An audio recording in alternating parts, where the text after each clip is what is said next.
जागृती करून शाळेतील इयत्ता चौथीचे विद्यार्थी असे उल्हासावर एक प्रयोग सादर करणार आहोत.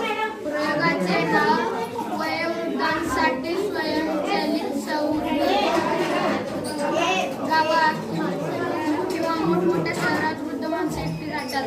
त्यांचे मुले, नातेवाईक किंवा नातवंड हे परगावी उद्योगधंद्यासाठी गेलेले असतात. तेव्हा घरात कोणी आले तर त्यांना सतत चालता येत नाही, त्यांना एका जागी बसून राहावे लागते. म्हणून आम्ही हा प्रयोग केला आहे.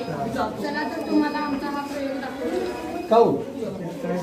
घरात कोणी आले तर असा माणूस उभा राहिल्यानंतर आपोआप माणूस आत गेल्यानंतर आपोआप रात्रीच्या वेळी लाईट आपोआप लागते. अंधार असताना आपोआप लाईट लागते.